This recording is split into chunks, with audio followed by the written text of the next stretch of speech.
Bonsoir à tous, il est 19h30. Merci si vous nous rejoignez à la une ce soir. L'inquiétude des retraités de la fonction publique territoriale. Leur caisse est menacée de cessation de paiement. Ce soir, la feuille de route du MEDEF, relance de l'économie, fiscalité, responsabilité sociétale et environnementale. Tout cela dans un contexte de crise sanitaire mondiale et à 1 mois et demi maintenant du référendum. Avec nous Samuel Nepéoun, le président du MEDEF-NC. Vous nous direz quels sont vos grands chantiers. Autre titre ce soir, la feuille de route du MEDEF pour les 2 ans à venir. Relance de l'économie, fiscalité, responsabilité sociétale et environnementale. Tout cela dans un contexte de crise sanitaire mondiale et à 1 mois et demi maintenant du référendum. Avant d'en discuter plus dans le détail avec notre invité, les grandes lignes de cette feuille de route avec Natacha Lassos-Cognard et Philippe Kunzmann. Pour 2020-2022, la relance économique est le premier objectif du MEDEF-NC. Encourager la commande publique, les investissements privés tout en simplifiant les démarches administratives et réglementaires. Les ambitions sont nombreuses dans ce contexte difficile lié à la pandémie du coronavirus. La Nouvelle-Calédonie peut évidemment compter sur le nickel et ses activités minières comme poumon économique. Aujourd'hui, ça représente plus d'un emploi sur 5 dans le privé. Direct, donc avec tous les emplois induits, c'est incontournable. Il conviendra aujourd'hui de se poser les bonnes questions, de savoir si oui ou non on souhaite maintenir une activité liée aux minerais de nickel, laquelle, à quelle échéance, et puis comment on fait pour être compétitif vis-à-vis des marchés low cost, que ce soit dans la mine ou dans la métallurgie.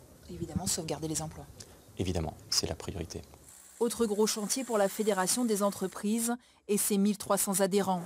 La simplification de la fiscalité et l'instauration d'un pacte de stabilité, de quoi inciter l'investissement et l'entrepreneuriat. Des entreprises qui sont aujourd'hui confrontées à des problématiques liées à l'emploi local. On a parfois besoin de faire venir des compétences extérieures pour ensuite former nos salariés. Donc il ne faut absolument pas freiner non plus l'entreprise dans son développement parce que sans personnes formées, on se tire une balle dans le pied et on n'arrive plus à être ni productif ni compétitif. Donc c'est pour l'intérêt de tous aussi de travailler sur cette notion d'emploi local. On a bien conscience de notre responsabilité, mais il faut aussi nous donner la liberté d'entreprendre et de faire tourner nos entreprises. Selon le MEDEF-NC, la compétitivité des entreprises est largement impactée par l'augmentation des charges sociales. Quid des prestations familiales et des longues maladies. Au niveau protection sociale, évidemment, il convient de remettre à plat la totalité du système. Peut-être favoriser des assiettes larges pour financer en fait, ce qui relève de la solidarité collective, de façon à privilégier dans les entreprises uniquement ce qui relève de la compétence des entreprises, des droits de leurs salariés. À travers sa feuille de route 2020-2022, le MEDEF-NC encourage les entreprises à promouvoir la responsabilité sociale, sociétale et environnementale, ainsi que la digitalisation, une entrée dans l'ère du numérique, essentielle aux entreprises calédoniennes. Voilà, pour aller plus loin avec nous, Samuel Nepéoun, le président du MEDEF-NC. Bonsoir. Bonsoir. Alors d'abord, sur la relance économique, beaucoup d'entreprises calédoniennes ont bénéficié du prêt garanti par l'État. Les finances de la Calédonie sont dans le rouge. Va-t-on pouvoir se relever économiquement et financièrement après cette séquence Covid? Je l'espère bien. En tout cas, le MEDEF l'espère véritablement. Ce qu'on peut dire à ce stade, c'est que nos collectivités, nos autorités ont plutôt bien géré la première phase Covid avec les différentes mesures qui ont été mises en place. On parle du prêt garanti par l'État, on parle du chômage partiel, qui est un effort considérable de la part de nos autorités, de nos collectivités. Aujourd'hui, ce que l'on demande, nous, au sein du MEDEF, à travers la relance économique, c'est plutôt la simplification, un allègement des procédures pour que l'entreprise puisse se développer sereinement et de manière constructive dans une période très Alors sensible. justement, de la simplification fiscale, cela a toujours été l'arlésienne. Concrètement, pour les entreprises, quelles sont les propositions du MEDEF ? Alors, la question fiscale, c'est une question, on va dire, assez récurrente sur le modèle fiscal idéal, juste et équitable pour le pays. Aujourd'hui, nous avons un véritable souci, c'est qu'on a mis en place la TGC.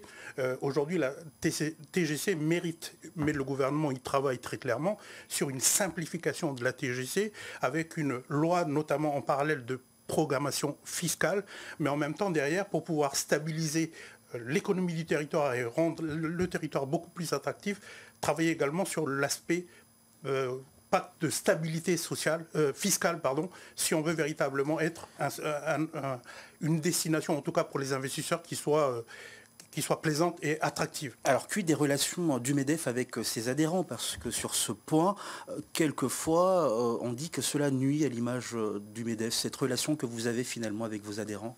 Alors, on a relevé tout au long des campagnes, ou en tout cas de la campagne avant les élections, que nos adhérents ont besoin d'être entendus par le MEDEF. Ce que nous on dit aujourd'hui, effectivement, l'adhérent doit être entendu par le MEDEF, mais le MEDEF a également besoin de ses adhérents. Ça a été dit par une de nos vice-présidentes tout à l'heure, si on doit défendre les intérêts de nos adhérents, il vaut mieux qu'on soit bien au fait de la situation de nos adhérents. Donc, ils ont besoin de l'appui du MEDEF, mais nous avons besoin aussi de la compétence et de la ressource dont ils disposent. Parmi vos grands chantiers, la responsabilité sociétale et environnementale, concrètement, de quoi il est question ? Alors, la responsabilité sociétale et environnementale, et je rajouterai citoyenne, c'est un élément qui aujourd'hui existe déjà dans les entreprises, mais qui sont traités de manière dispersée ou sous un angle. La gestion des déchets, une meilleure gestion de la consommation d'énergie, etc. Mais aujourd'hui, c'est un peu dispersé. Et on souhaiterait, à travers cette mandature, que ce soit une démarche qui soit complètement intégrée dans le management et dans la gouvernance des entreprises calédoniennes. Et d'ailleurs, les collectivités devraient proposer, en tout cas adopter un cadre réglementaire ou juridique qui permette de valoriser de plus en plus ce type d'initiative. Dernière question. Entre nous, il y a eu des tensions au sein de la gouvernance du MEDEF. À ce jour, est-ce que l'on a un MEDEF réunifié ? Très clairement, aujourd'hui, je pense pouvoir dire qu'on a un MEDEF réunifié parce qu'on vient de passer quelques semaines, un peu plus d'un mois, où on a travaillé sur la refonte des deux programmes, la fusion des deux équipes, et l'ambiance de travail a plutôt été constructive pour permettre au MEDEF d'en ressortir grandi et prêt à affronter les nouveaux défis qui vont s'annoncer au pays, mais également à l'organisation patronale que nous sommes. Merci Samuel Népehoun d'avoir répondu à notre invitation. Je vous remercie.